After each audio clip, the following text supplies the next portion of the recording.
अमेठी से कांग्रेस प्रत्याशी केएल शर्मा के समर्थन में प्रियंका गांधी की विशाल जनसभा। देखिए लाइव रिपोर्ट रियाज अहमद के साथ। ऐसा लग रहा था कि एक और बार चुनाव आ रहा है, भाजपा उभर सकती है, कांग्रेस पार्टी टूटने वाली थी। तमाम नेता आ रहे थे उनके पास की राजनीति में आइए, राजनीति में आइए। अभी आई उनकी बेटी थी, बहुत कष्ट देखा था उनका। मैंने मना किया, मैंने कहा राजनीति में मत आओ, ये लोग तुम्हारा इस्तेमाल करेंगे, तुम्हें भी कुछ हो जाएगा, छोड़ दो, कोई जरूरत नहीं है, समझ जाएगी पार्टी, कोई संभाल लेगा, कोई नेता बन जाएगा। माँ ने बात नहीं सुनी, मुझे कहा कि ये जो चित्र है तुम्हारे पिता का, जो मेरे कमरे में दीवार पे लटका है, इसको मैं नहीं देख पाऊंगा। अगर आज मैं मुंह मोड़ लूंगी, पार्टी के लिए आगे नहीं बढ़ूंगी, तो मैं इनको क्या जवाब दूंगी, मैं अपने आप को क्या जवाब दूंगी। तो आगे आई तो ये स्पष्ट था कि पहला चुनाव उन्हें अमेठी से ही लड़ना था।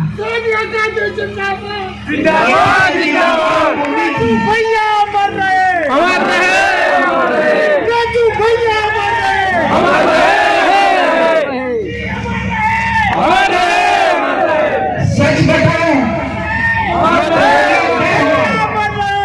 जब ये तय हुआ कि वो चुनाव लड़ेंगे अमेठी से, तो एक शाम को उन्होंने मुझसे कहा,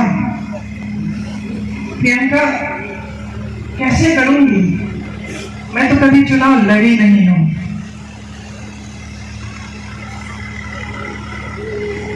पलक नहीं झपकाई मैंने कहा माँ ये चुनाव मैं आपको लड़ने दूंगी, आप आओ मत अमेठी, मैं अमेठी को संभालूंगी।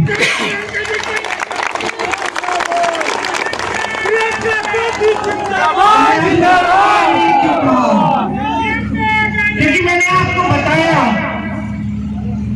कि जब मेरे पिताजी शहीद हुए तो मैं नाराज थी, दुखी थी। मुझे ऐसा लगता था कि कोई मेरा दुख नहीं समझ सकता, लेकिन फिर कुछ हुआ। उनके अंतिम संस्कारों के बाद हम अस्थि विसर्जन के लिए इलाहाबाद आए, ट्रेन से आए। वो ट्रेन यहाँ अमेठी और रायबरेली से गुजरी। मैं बहुत दुखी थी, ट्रेन में बैठी थी, रात हो गई थी। ट्रेन यहाँ के स्टेशन पे रुकी। मुझे आज तक वो क्षण याद है। मैंने खिड़की से बाहर देखा और मैंने देखा कि ये तो बहुत लोग मेरी तरह रो रहे हैं, फूट फूट के रो रहे हैं। तो मुझे ये एहसास हुआ कि जो दुख मुझे महसूस हो रहा है वो तो यहाँ की जनता को भी महसूस हो रहा है।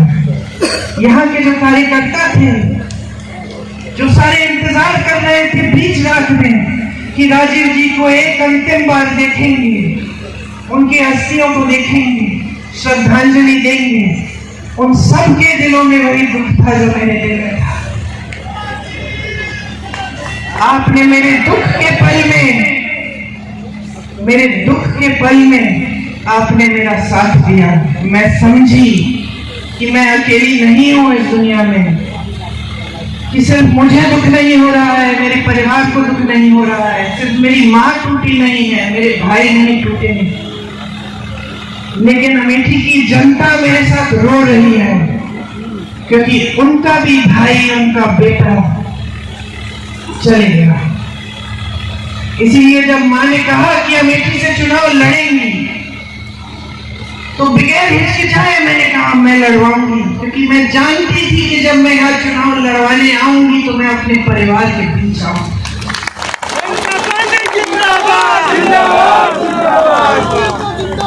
आप सब कांग्रेस के कार्यकर्ता हैं, आप में से बहुत चेहरे में पहचानती हूँ। बुग्गी जी बैठे हैं उस समय, लेकिन आप कांग्रेस के नहीं थे सर। कार्यकर्ता भाइयों बहनों, कैसी हो?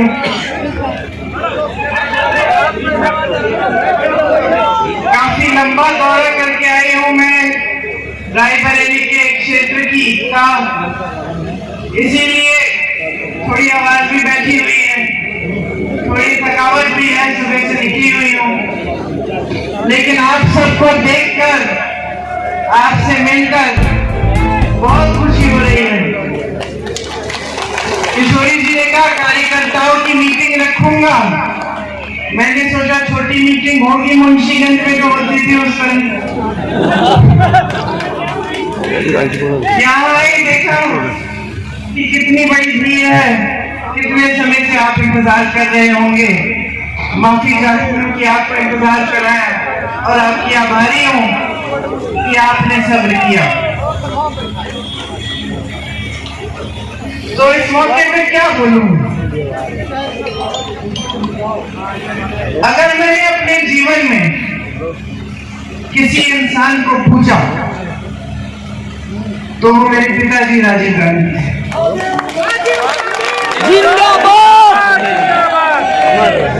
छोटी सी थी, पूंछ की तरह उनके पीछे पीछे घूमती थी। पहली बार जब मैं अमेठी आई तो शायद मैं 10 साल की थी। मुझे याद है चुपचाप से उनके पीछे बैठती थी, वो जीप चलाते थे,